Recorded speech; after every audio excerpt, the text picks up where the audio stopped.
guys? Brian with Cajun Cardboard coming at you from the great state of Louisiana. Quick little video today. For those of you who don't know, December 15th is the first day that players who were traded or acquired as free agents on a new team during the summer are eligible to be traded by their current team. So we are filming this on the 9th. I'm going to upload this for you guys to view and enjoy on the 9th. So 6 days from now, 74 different players become eligible to be traded from their current team who are, as of right now, not eligible to be traded. Now, the one thing to keep in mind is this is not the sexiest list ever, but we're going to go through the list. I'm going to go through it kind of name by name relatively quickly. I'm going to mention some names that kind of stick out to me of players that I think might, move the needle a little bit for some of these teams jockeying for position. The Western Conference is nuts right now. If you guys haven't looked at it, I think 3 games separate, seconds from not even making the playoffs. It's nuts in the West right now. The East is starting to shape up as a 2.5 horse race, we'll call it. Boston and Milwaukee, who are dominating the East without one of their starters. One of them is a 3-time All-Star, I think 3-time All-Star for Middleton. And then Boston's missing Robert Williams, who's a, extremely valuable player at the very least. So the East is kind of shaping up. The question is, these teams are going to start jockeying. They're going to start trying to make moves as we approach the All-Star break. But December 15th, 6 days from now, 74 players become eligible to be traded by their current team. So I don't think we're going to see this flurry of trades because a lot of teams are still not sure if they're tanking for Wemby or if they're trying to make the playoffs and kind of move their roster and move their organization forward, or if they're actually pushing for a title. People may not want to put their chips in too early. They may want to wait and see what happens when some of the bigger names, when it becomes apparent that, some of these teams are entering the Victor Wembanyama sweepstakes as we push closer towards January and February and the All-Star break. Some of those bigger names may become available. Not every team has cap space either. I'm going to go through I've got an ESPN article pulled up over here for you guys. This is kind of where I got the idea to make this video. This is the scary thing. So only a few teams actually have cap space where they could just bring in a new player, right? Most of the teams have to send back salary that is relatively close. I'm not going to get into number one, I'm not an expert on cap specifics and manipulation of the salary cap and all the different restrictions and caveats and exceptions and things like that. And I don't want to overly detailed in this video about that. But just know that most teams have to give back something close to the salary that they bring in. But a few teams have the ability to just bring players directly in. That's the Pacers and the Spurs. They can just bring players in because they have cap space. None of the other teams have cap space, so it's got to either be pretty close matching salaries. Now, there are certain teams that have large trade exceptions that they've earned, and the 2 teams that come to mind, so the teams with trade exceptions are Boston, Denver, the Clippers, OKC, and the Jazz. OKC and the Jazz, I don't think are going to make any moves necessarily to push for, the playoffs or push for a title, obviously, or anything like that. I know the Jazz are overachieving now, but realistically speaking, I don't think Danny Ainge is looking to go use his trade exception to bring somebody in to make this push and try to win the West, because I know everything is roses right now, but it's not going to work out that way for the Jazz. In the long run, there's just not enough talent there. So the 2 teams that really stick out here, 3 teams we'll say, even though I'm not a huge believer in the Clippers, Boston, Denver, and the Clippers, all 3 of those teams have trade exceptions. Boston has 2 that total up to $12.8 million. The Nuggets have 9.2 and the Clippers have 9.8. So those teams are capable of using a trade exception to acquire a player without sending back salary. Now that's not a lot of money, so it's not like you can bring in a Bradley Beal or something preposterous, a Tyler Hero or something stupid, right? You can't bring in a player like that. But we're going to take a look at these 74 players. These are the 74 players that are eligible to be traded immediately on December 15th, who signed with new teams during this most recent summer of 2022. So just rolling down the list, it looks like they've got them in team alphabetical order. They've kind of made an effort here to let you know whether they're a rotation player, a key reserve, a starter, whatever. They've got their salary over here, and then the restriction over here, and then some of these guys have something in addition to having to wait until the 12/15 means December 15th. That's the restriction. They've been signed recently, so they can't be traded until the 15th. But there's other restrictions on top of some of these guys, as you can see. But just ripping through the names real quick. Aaron Holiday, Kaminsky, Gallinari, Cornette. I'm going to stop when I get to a player that I think is a player that could change the outlook of a team that's on the cusp, right, of becoming a contender, or that's jockeying to be the class of the West and things like that. Nobody so far. Patty Mills is a guy. They're not trading Patty Mills, and nobody wants to spend $6.479 to bring him in or use their trade exception on Patty Mills, I don't think. TJ Warren's an interesting one. We haven't seen him play. We got to get him back. People forget this dude was putting up serious numbers before he got injured, and it was a very serious injury, so we really don't know what the real TJ Warren's going to look like, or whether he'll even be ready to be 100% healthy for the playoffs. But he's kind of a name to keep an eye on in the fantasy basketball world, in the real NBA world, because he's just now getting back with the Brooklyn Nets, so we'll see where he fits in. He's certainly a rotation player. He's damn near, he's probably a starter if he's 100% healthy, but he can also give you great buckets off the bench and be that kind of energy, not really energy guy, but like be your primary scorer off the bench. He was a very, very good NBA player before he had that catastrophic injury. Kessler Edwards is just a body. Yuta Watanabe, a very efficient shooter. I don't know if the Nets will be looking to move him. Andre Drummond's a player that could give you that depth at the center position. He is still an animal rebounder, not so much the rim protector that he used to be. Not great in the pick and roll. He's just too damn big, and he's kind of slow. He used to be super crazy agile when he was younger and uber athletic. Now he's just kind of turned into just a giant human being. So I don't know if Andre Drummond checks any boxes for anybody at that backup center role. Derrick Jones Jr. had a brief stint where he was a really good defender and kind of leaned on to guard the other team's best wing here and there. Again, not a consistent career shooter from the perimeter, not a ball handler, doesn't create for others, can finish lobs and stuff like that, but he's not really high on the list.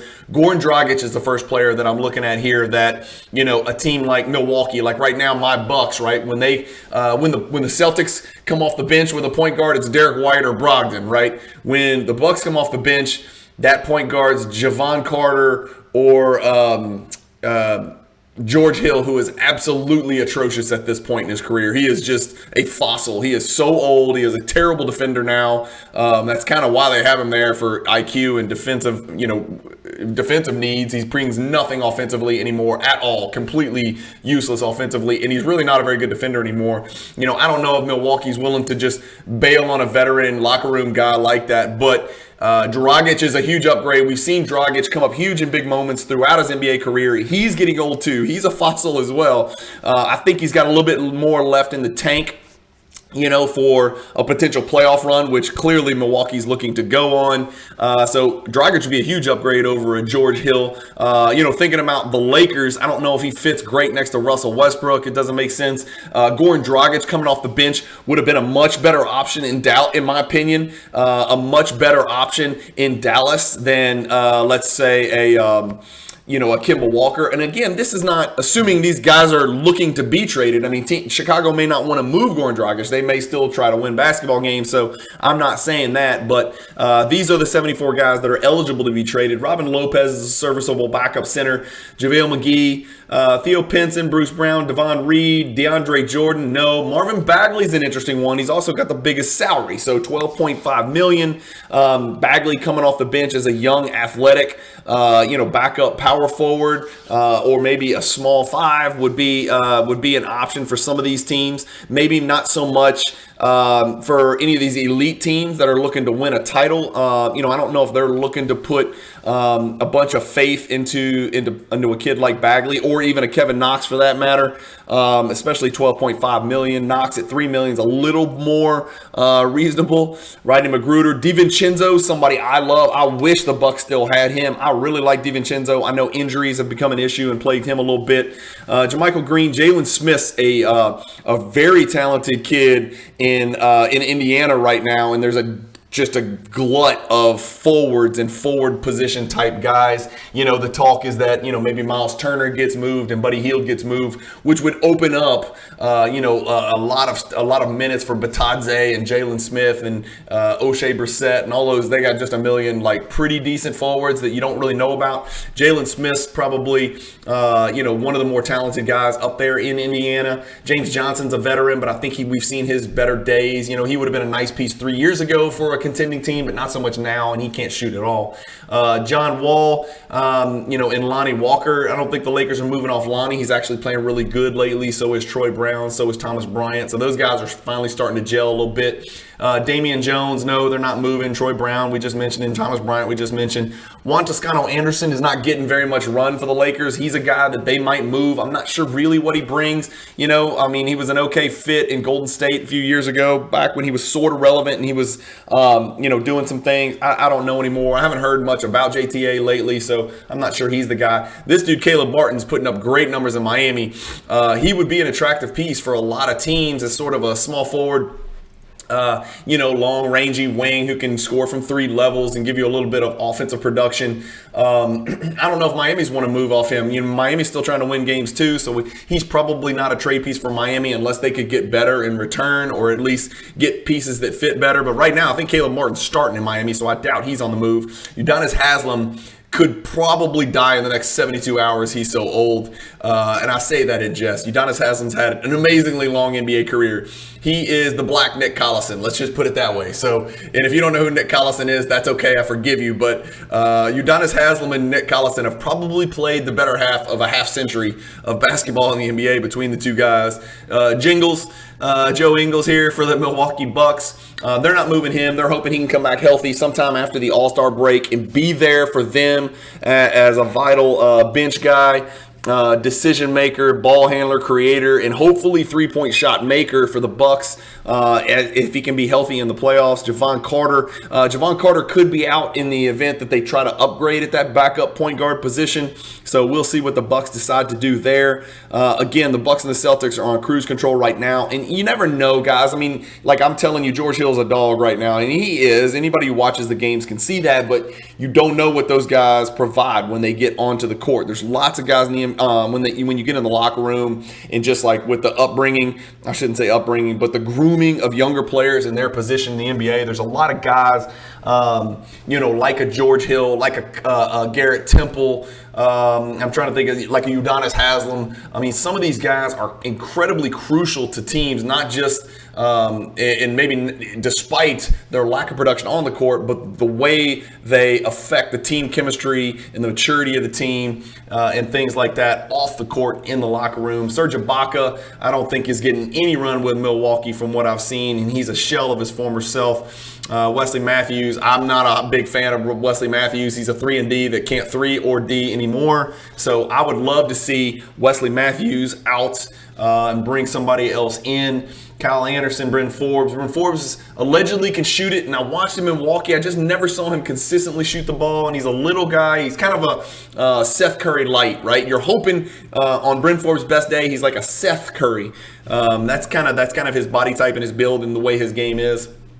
Nathan Knight, never heard of him. Austin Rivers, nobody wants. Jalen Brunson would be obviously massive, but I doubt that the Knicks are going to bail on Jalen Brunson. He's kind of producing. It's exactly how the Knicks expected him to produce. And by the way, he's a $27 million guy. So if he comes to one of these teams, they've got to send back something near $27 million in exchange. So I don't see Jalen Brunson being traded at all. Hartenstein's a guy that a lot of teams would covet, but I know the Knicks are high on him as a backup to that Mitchell Robinson position. Jericho Sims, just a big body, and he's got one hell of a body. That dude looks like a gigantic bodybuilder, snatching rebounds. Here's the first name, and James Harden, you can forget about that. Bol is the first name that's interesting here. His trade value has obviously increased massively in these 25 games. He's doing a fantastic job in Orlando. He's become entrenched as a starter in Orlando, which no one ever would have suspected with Jonathan Isaac, Banchero, Wendell Carter. I'm forgetting one, Mo Bamba. I'm probably forgetting another one, Chuma Okeke. There's just a million zillion long, rangy, lengthy forwards down there. And Bol Bol has emerged along with Banchero as the clear-cut entrenched starters down there. We knew Banchero would be, but Bol Bol's on that list down there. Would they move Bol Bol, or is he part of Orlando's future? It depends on what they get back for him. Orlando's just in that, it basically is just one big 82-game tryout to figure out what direction they're going to head, because they've got too many forwards, forward/fives, and then they've got too many guards. They've got tons of good players, but only one great player. I mean, Franz Wagner's also, obviously, certainly I should mention Franz Wagner in that wing forward position as well. It sounds like they're going to build around Wagner and Banchero, and the rest of the guys, they're just trying to figure out who needs to stick around and who needs to go. Bol Bol becomes eligible to be traded on December 15th. You put a guy like Bol Bol over in Los Angeles, you add him to that Boston lineup, you add him to some of the other teams that we said had these trade exceptions, like a Denver. That's a problem, because I'll tell you right now, Bol Bol can shoot it a little bit, he can handle a little bit, and his length does cause issues for people, not just blocking shots, but getting into passing lanes and just clogging things up. He is incredibly long. Harden's going nowhere. Nobody else on earth wants PJ Tucker, and the Sixers still think he's good. Daniel House, Montrezl Harrell's not going anywhere. The Sixers are trying to win still. Gary Payton's an interesting one, right? So Portland's right there. They're in the mix. They've probably overachieved because they got off to such a hot start. Gary Payton's kind of sitting on the sidelines just waiting to get healthy. 8.3 is a pretty big number for a guy like Gary Payton, especially when you're not sure what he's going to have when he comes back healthy. But an elite defender.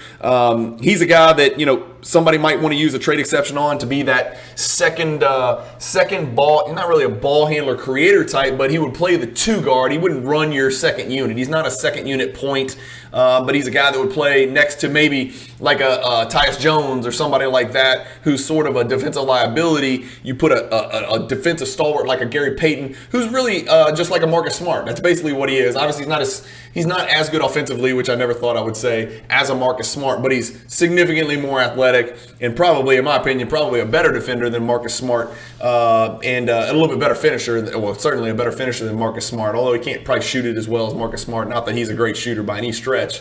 Then you got Drew Eubanks, Malik Monk. Malik Monk's doing great things in Sacramento. He's going nowhere. Nobody's going to shell out $10 million for him, number one. And Sacramento's not going to move him because they're winning games, and they're an exciting, fun team to watch. Dellavedova, I pray that Dellavedova gets traded back to Australia. I love my Aussie friends in the hobby and my Aussie friends that watch the channel, but I want Matthew Dellavedova to go. My most hated player in the history of the NBA is Matthew Dellavedova because he stole so much money from the Bucks, and he is so terrible at NBA basketball. I have no idea why he is still in the NBA.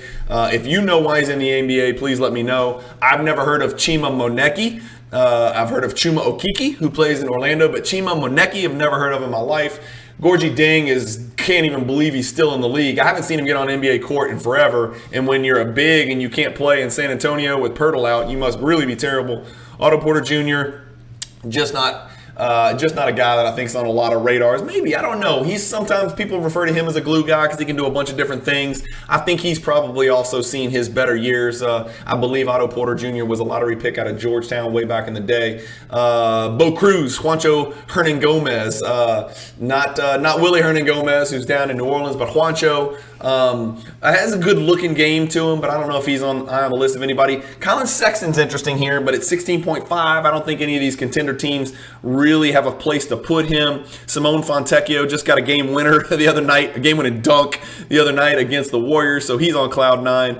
And that's it, guys. That's the list. There's a million other restrictions, but let me know who on that list of names that you saw do you think would be a good fit, and where they'd be a good fit, and whether they'd move the needle, as far as dictating the outcome of who wins the East, who wins the West, who's got the, does it change the advantage? Like if Boston and Milwaukee are a 50-50 in the East, with the addition of Bol Bol in Boston, put them over the top.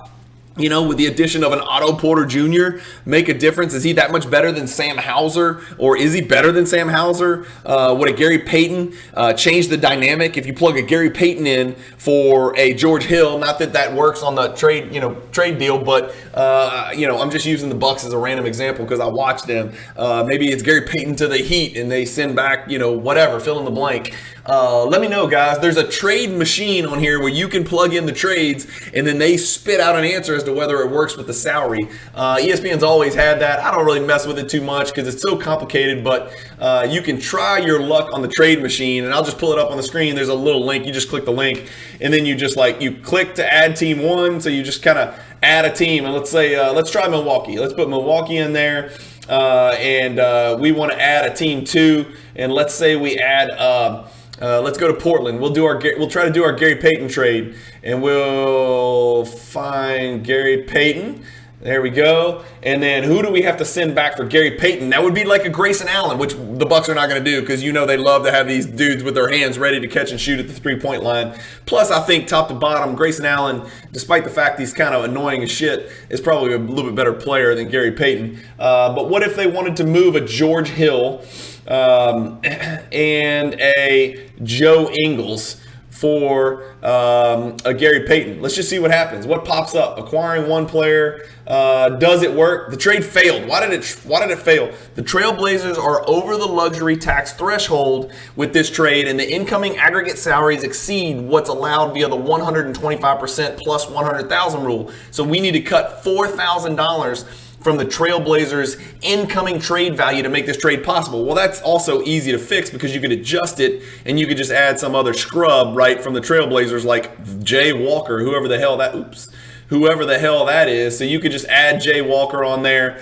and then try to send him back in the trade, and then maybe it works. I don't know, but it's not letting me add that for some reason. Oh, there you go. Now let's try it again. Boom, it works. So this guy named Jay Walker and Gary Payton II moving over to Milwaukee matches up because the trade value and the salary exchange is close enough to, I think it needs to be within 125%. But Hollinger is telling us that it does not affect down here.